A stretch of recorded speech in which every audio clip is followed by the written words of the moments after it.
Hi, I'm Scott Dudley. I'm the Director of Field Advocacy and Federal Affairs for the Florida League of Cities. Thank you for taking time to watch this video. Ann and I are going to talk about preemption and how it affects resiliency and climate change. The Florida League of Cities represents 411 cities around the state of Florida.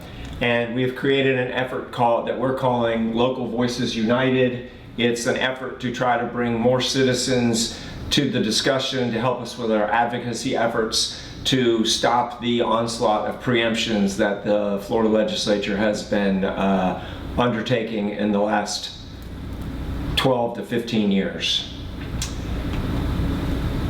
Home rule, local decision making, local government decision, localism, local control, basically they all mean the same thing. It means the citizens in your city or county get to have a say in what's going on, that some legislator in Tallahassee that's never stepped foot in your municipality or your county has a say in changing the law. Your citizens may have voted for a plastic bag ban, or they may not want vacation rentals, or they may want septic tank inspections, or a whole host of issues. And in all those issues, the Florida legislature has stepped in and said, we know better than you citizens. We know, the Florida legislature knows better than you do about what's best for your community. And we think that's bad for the state of Florida, and we think it's bad for you as citizens in the state to not have a say about what's going on in your own community.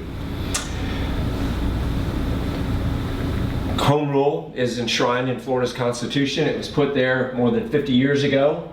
The voters passed an amendment by an overwhelming margin to put home rule into the Constitution. I do want to remind you that when the legislature implemented that constitutional initiative, that they did allow that there were instances that it made sense for preemption. Water quality standards, and sure, it may be one. That, of course, water doesn't understand a boundary. So having a statewide, at least a minimum standard, and allowing local governments to go over that makes some sense. We want a stop sign to mean stop in every jurisdiction across the state. So there are some preemptions that make sense, but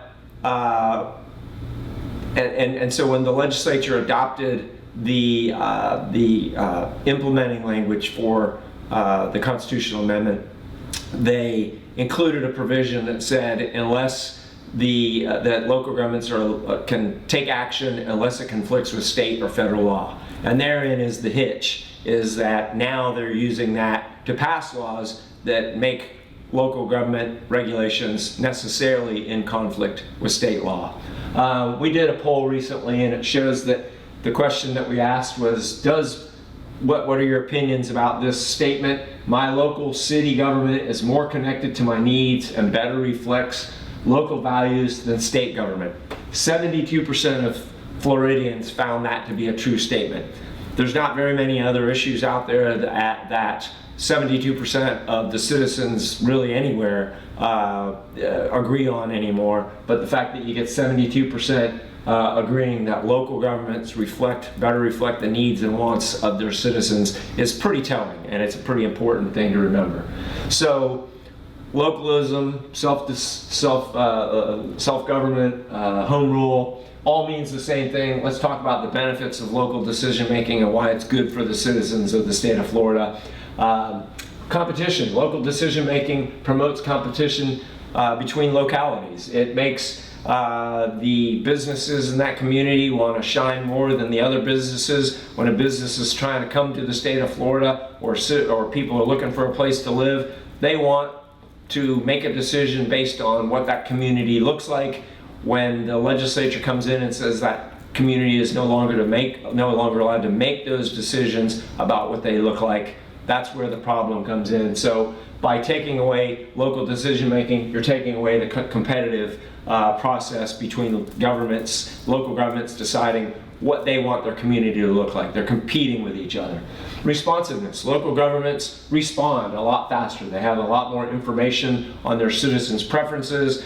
They meet more often. The legislature meets 60 days a year. Local governments meet, cities meet at least twice a month typically. Sometimes they take a summer break, but typically about twice a month. If they do something wrong, they can change it pretty quickly. If the citizens are up in arms about something, the local government can come in and make those changes pretty quickly. And part of this is lower stakes, fewer mistakes. And local government mistakes are more contained, and they're way easier to remedy because of that idea that we meet more often. You don't have to wait for the 60-day legislative session. You don't have to have 5,000 pieces of legislation filed during the course of the legislative session like you do in Tallahassee and hope that some make it through the filter and get passed. And finally, participation in democracy. It's usually much easier to talk with your local government. Most of you know at least one of your local elected officials, whether it's at the city or county level. And even though you may know the name of your legislator, you trying to find them to do something for you is a lot more difficult. Same with members of Congress. They're enshrined up in Tallahassee, they're up in DC, just not as easy to have connection with. You run into your local city officials at your baseball games, at your local parks, at your beach, at your fireworks displays, whatever it is, there's your local elected officials, and so they're a lot more available to you, and you can have that dialogue with them and build those relationships that are necessary to make meaningful changes in your community. Benefits additional. Way less ideological. Most cities in the state of Florida, in fact, there's only one city in the state of Florida that runs bipartisan municipal elections. That's the city of Jacksonville. The rest of the cities across the state do not run as Democrats or Republicans. They just run as public servants trying to do the will of the people. There's not a Democratic way or a Republican way to fill a pothole. People just want the pothole filled, and that's one of the advantages of local decision-making, home rule. The other is greater public support. Tallahassee, DC, pretty far away. Distant governments have gained more powers. It's more centralized government up in DC and in Tallahassee. The decision-making is made by just a handful of people, and at the local level, you can show up in your similar colored t-shirts, red, green, whatever they are, and raise heck about a particular issue, and you're going to probably get some movement on that issue because they're your neighbors. The folks at the local level, they're your neighbors. They have to see you at church, they have to see you at synagogue, they have to see you at the grocery store. And finally, diversity and decentralization. As America has grown more diverse, the need for more flexible local decision making is greater than ever. You get more diversity of demographics, you get more diversity of opinion, you get just generally a lot more diversity at the local level. So the most impactful government is local government. Did the street lights come on? Did your garbage get picked up? Did your faucet have running water when you turn it on? When you flush the toilet, is the water going to a centralized waste system, or is it going to a septic tank? Those are important decisions all made at the local level. The place closest to your home and your heart is the most important. That's a quote by Senator Jason Pizzo out of Miami. We believe that it's really important to recognize that the everyday effects that your city leaders make versus the everyday effects that the state government makes, the local governments are affecting your lives a lot more on a more regular basis, and they make decisions as long as they're allowed to make those decisions, as long as they haven't been preempted for making those decisions. They make the decisions that affect your life more and more every day. So, troubling trends. I talked about preemptions, and what that means is that the legislature is stripping not just local governments, because that's certainly one aspect of it, but really what preemption is all about is stripping citizens of having the say in their own community. The legislature is adopting laws that strip citizens of having a say in their own community, whether it's vacation rentals, stormwater ordinances, fertilizer ordinances, you name it, a whole host of issues that the legislature has deemed, in their opinion, to appropriate for them to weigh in on and to take away the authority, the decision-making power of the citizens in that community to have a say in what's going on a particular issue. We think that's bad. Since 2010 through 2021, 92 different instances of the Florida legislature taking away the ability of citizens to have a say in what's going on in their own community. It does away with the checks and balances that the state constitution, that government in general works best by, in terms of having the federal government doing what it's supposed to do, the state government doing what it's supposed to do, and the local government being able to make the decisions, land use, zoning, those type of decisions that are appropriate at the local level.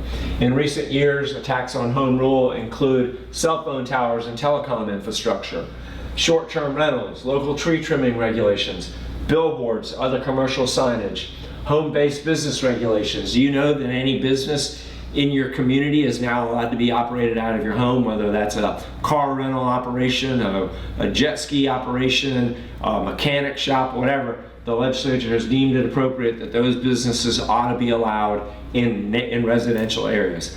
Plastic bag ban, sunscreen ban, they've overturned local elections. We think that they're wading way far into the business of citizens that ought to be decided at the local level, and they ought to keep in their lane and deal with the issues that are most appropriate to be dealt with at the state level, and do their job at the state level and take care of that.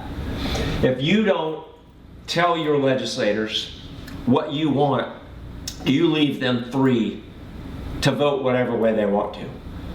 The reason I say that to you is that it's very important. I'm encouraging each of you to get involved at the local level, to get involved in state elections, to pay attention, to weigh in on issues that you think matter to you.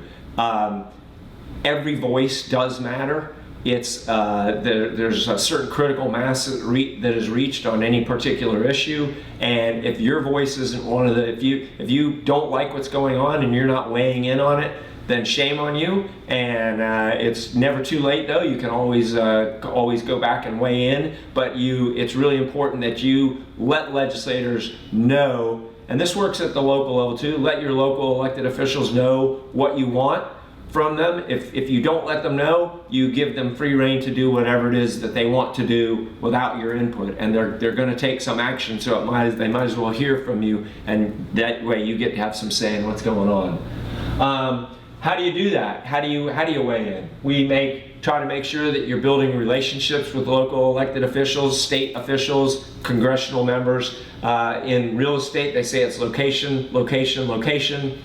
In politics, it's relationships, relationships, relationships. It's really, really important for you to get involved and pay attention to what's going on. Face-to-face contacts works best.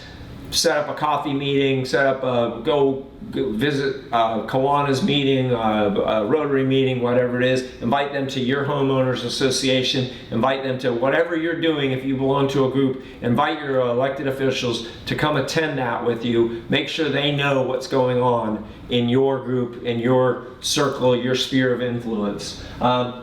It's really important to always play the long game. You have to listen to the other side of an issue. You may think that their argument is really stupid, but guess what? It's a legitimate argument in their eyes, and you have to hold allow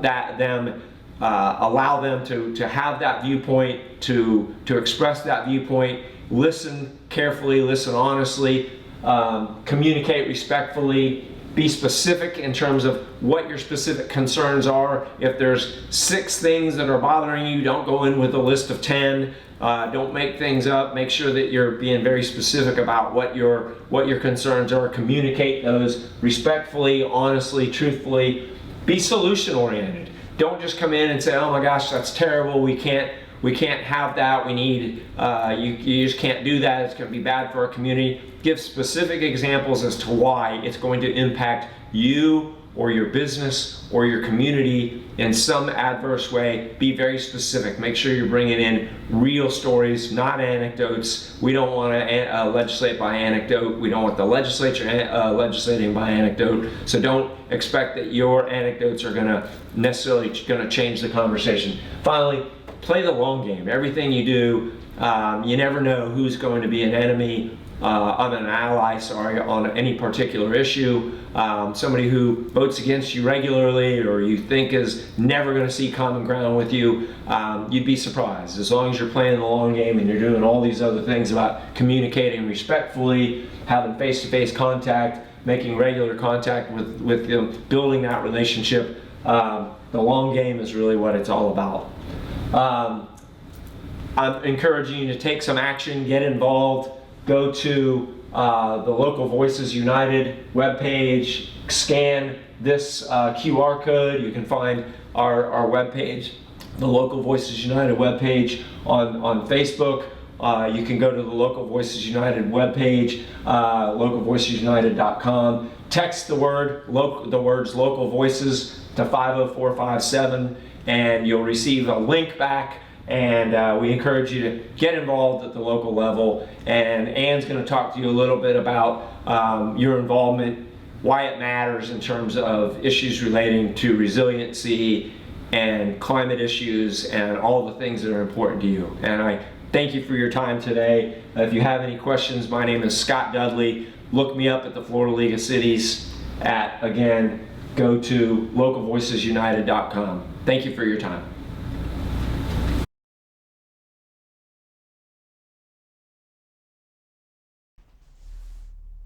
Thank you, Scott. It's always a pleasure to work with the Florida League of Cities. Hi, as Scott mentioned, I'm Ann Livingston. I'm the Policy Director for the Southeast Sustainability Directors Network located in Sarasota, Florida. I'm going to speak specifically to how preemption efforts have been impacting local government climate actions and efforts. But first, let me tell you a little bit about Southeast Sustainability Directors Network, since you're likely not familiar with our work unless you work for a local government.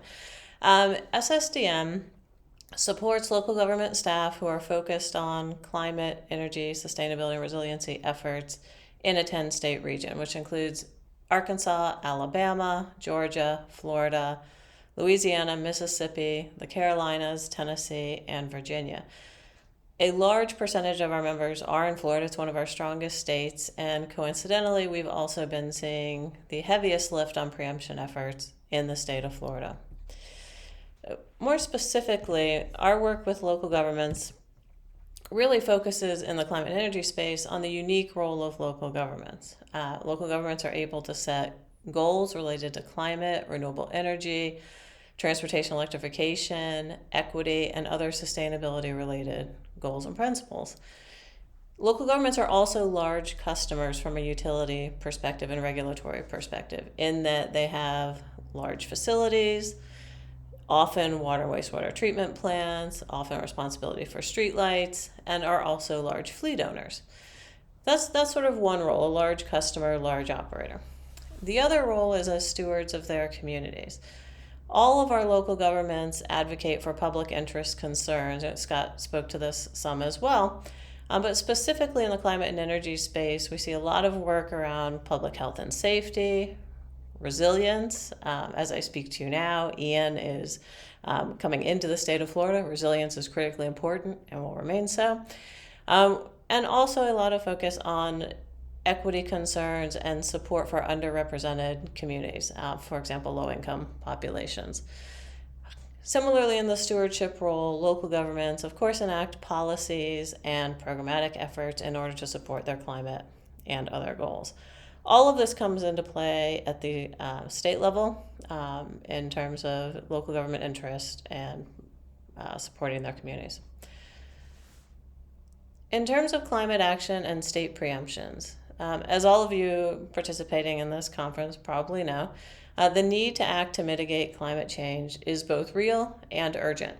As a result, local governments have been leading the way on climate action in a vacuum where there has not been significant state and federal action historically. As a result, preemptions are particularly problematic in the climate and energy space, in that preemptions often prohibit or restrict local actions, whether they be policy or programmatic, without providing a state-level solution in that space. Specifically, and building off of what Scott has stated earlier, in Florida, the legislature has passed preemptions impacting a number of issues, including climate and energy, in 2021 and 2022. Specifically, these preemptions have impacted clean energy and GHG reduction goals, building decarbonization, as that's increasing energy efficiency, adding on-site or off-site renewables like solar, switching off of natural gas, those types of actions. Rooftop strategies like solar-ready roofs, reflective roof requirements, similar. Vehicle electrification, and even potentially the purchase of off-site renewable energy credits to offset emissions for local governments or community members. In 2021, the legislature passed 3 preemption bills that directly impacted climate and energy work. One was related to fuel sources and utilities, directly impacting decarbonization efforts through broad language, such as a policy that has the effect of impacting new natural gas lines, building decarbonization, etc. A bill that impacted building codes and technical amendments to the Florida Building Code, again, potentially impacting some climate mitigation and resilience efforts at the local level. And a bill restricting the ability to regulate fuel retailers, gas stations, in a number of ways, including requirements for EV charging stations at fuel retailers.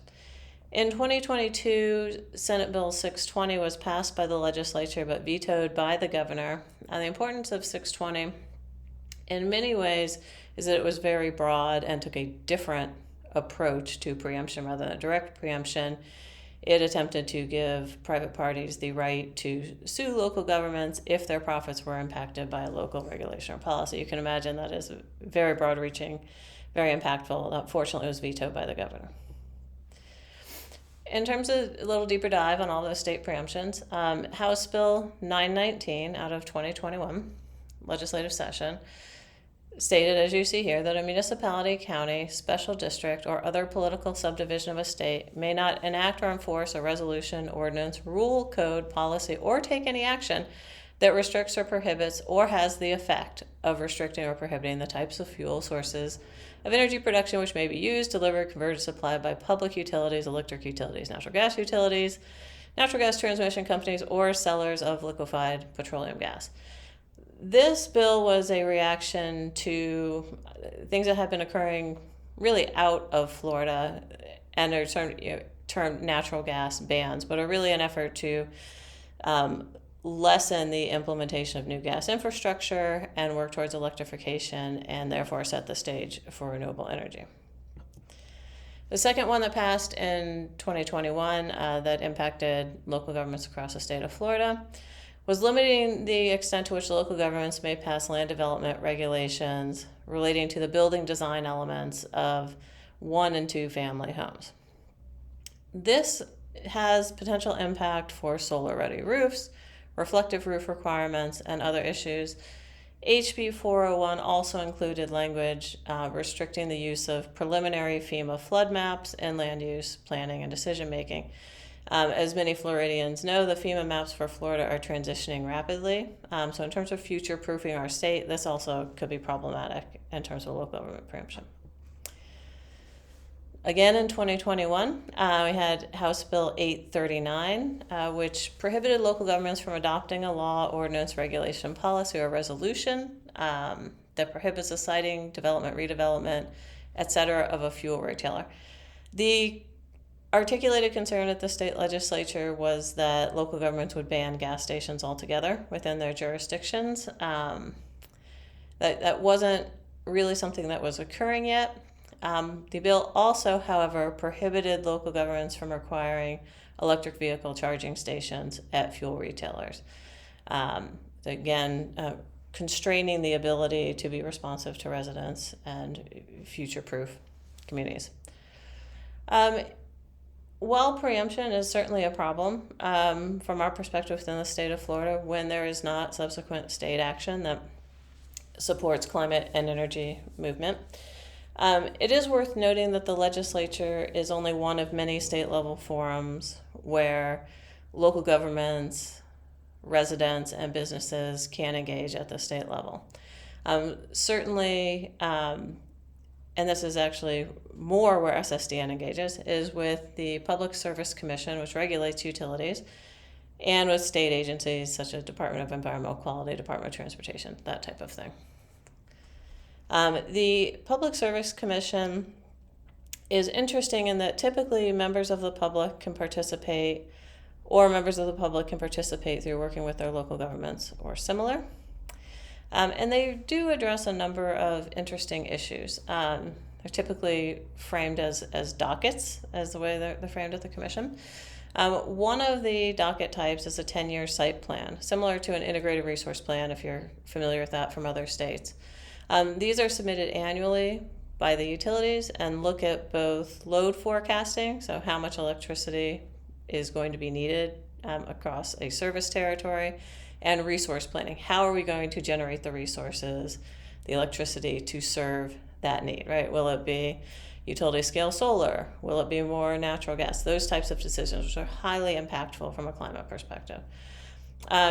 Another docket that SSDN and our members engage in frequently is the Florida Energy Efficiency and Conservation Act. This docket is open at least every 5 years and sets the energy efficiency goals for the large utilities in the state of Florida. Right now there's a rules update underway, so not the goal setting itself, but an adjustment to the rules occurring at the Florida Public Service Commission. Another one that you've probably seen in the news recently are rate cases. So anytime a rate increase is proposed by a utility, that also goes to the Utility Commission. So some considerations and actions.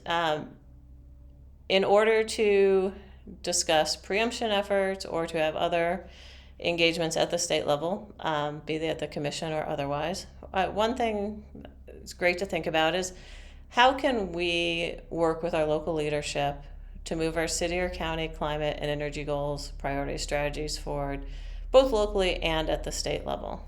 So SSDN works directly with staff in cities and counties. These are always staff that have a focus on climate, energy, sustainability, or resilience. It doesn't need to be in their job title. So certainly if you are a staff at a local government, feel free to reach out. We're more than happy to support you. If you're a community member or part of a local active organization, of course, encourage you to connect with your local staff and elected officials. And as Scott mentioned, Florida League of Cities has a tremendous resource that's available that looks at all types of preemptions, and that is Local Voices United, and he provided that information previously. If you have any questions or want to talk with me further, our SSDN website is below, as is my email.